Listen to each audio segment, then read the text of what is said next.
500 tons of oak and iron cut through the Atlantic swells, carrying 60 cannon across 3 gun decks and enough gunpowder to level an entire city block. Deep in its hold lay more gold than most kingdoms would accumulate over a full decade, while its hull pressed low against the waterline under the immense weight of its cargo as it ran before the trade winds between Spain and the Americas. Every pirate alive dreamed of capturing one. Almost none ever succeeded. This is the story of the Galleon, the floating fortress that shaped an era, strained rival empires, and made the most feared men on the ocean look hopelessly outmatched. To truly grasp the Galleon's significance, you must first imagine the world before it was conceived. In the early 15th century, European maritime powers were making the uncertain transition from cautious coastal traders into sprawling transoceanic empires.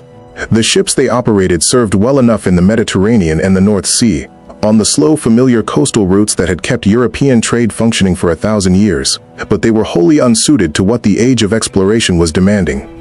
Portugal was pushing south along the African coastline. Spain was driving west across the vast, open Atlantic. Both nations urgently needed vessels capable of surviving months at sea without resupply, carrying enough cargo to justify the enormous financial cost of each voyage, and defending themselves in waters where there was no friendly harbor, no allied navy, and no possibility of rescue if misfortune struck. Columbus completed his famous 1492 crossing aboard the Caravel, an outstanding exploration vessel, nimble and capable of sailing far closer to the wind than most of its contemporaries. But it was small, carrying perhaps 50 tons of cargo at best. When Spanish silver began flowing from the Americas in the 1530s, something far more powerful was required. The galleon evolved out of the carrack, the large, high-sided merchant ship that had served as the foundation of early 16th century European ocean trade.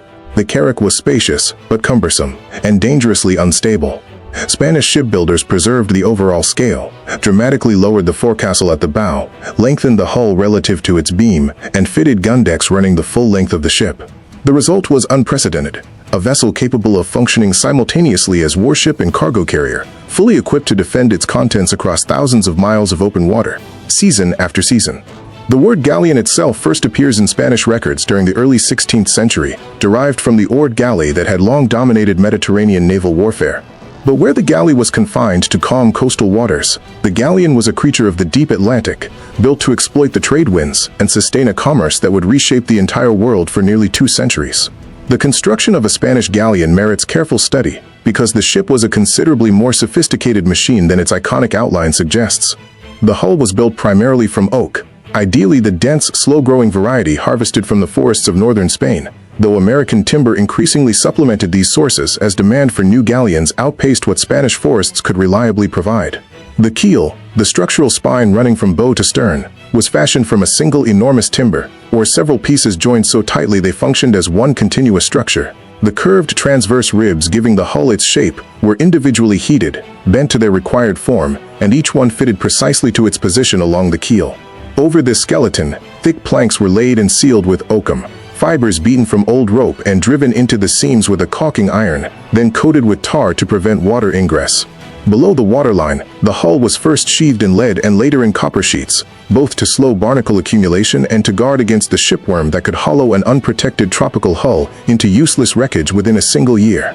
The masts were enormous. A galleon of 400 tons might carry a main mast 60 feet tall and nearly 3 feet in diameter, supported by a complex web of hemp-standing rigging representing several miles of cordage in total. Managing this system required constant attention. A galleon under sail was not a passive vessel, but a continuous and demanding mechanical performance. The sail plan included square sails on the main and foremasts for running efficiently downwind, supplemented by a lateen sail on the mizzenmast to allow greater directional versatility. A large galleon might carry 15 or more individual sails, and knowing which combination suited the prevailing conditions was knowledge built only through years of hard-won experience at sea.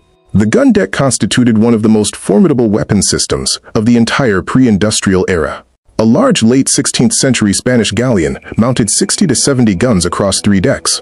The heaviest pieces, culverins capable of hurling a 12-pound iron ball 500 yards with reasonable accuracy, occupied the lowest deck near the waterline. Lighter artillery filled the middle and upper decks. Each bronze cannon was individually cast and marked with foundry crests, then mounted on a wheeled wooden carriage enabling it to be run out through the gun port, fired, and hauled back in for reloading. Even a highly trained crew required 2 to 3 minutes between shots, a constraint that shaped the tactical thinking of every naval commander of the period.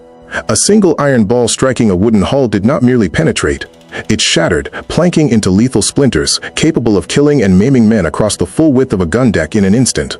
The treasure fleet system, the Galleon, existed to protect ranks among the most remarkable logistical operations in recorded history.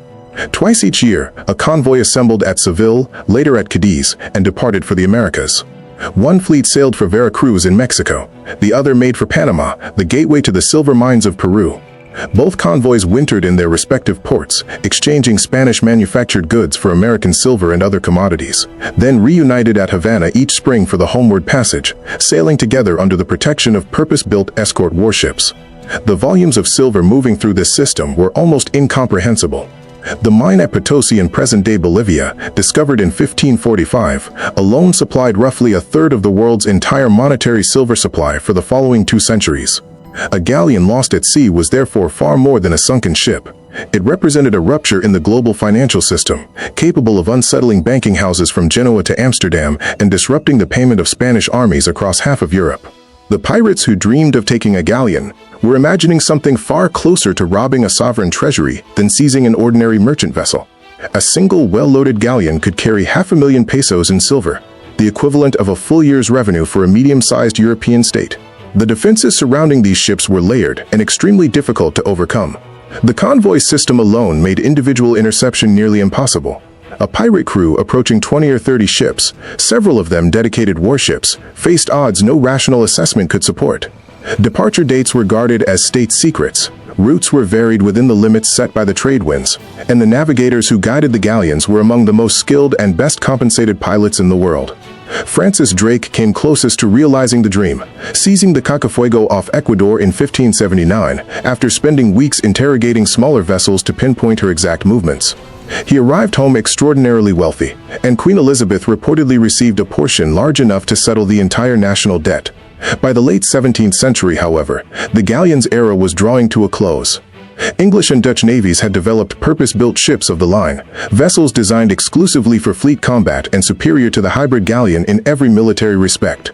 Spain responded by separating what the galleon had always combined, assigning specialized warships to battle duties and dedicated cargo vessels to trade. The galleon quietly left active service, leaving behind a mythology that has never entirely faded and a scattered legacy of sunken treasure that continues to surface from the ocean floor, century after century, long after the age that created it has disappeared.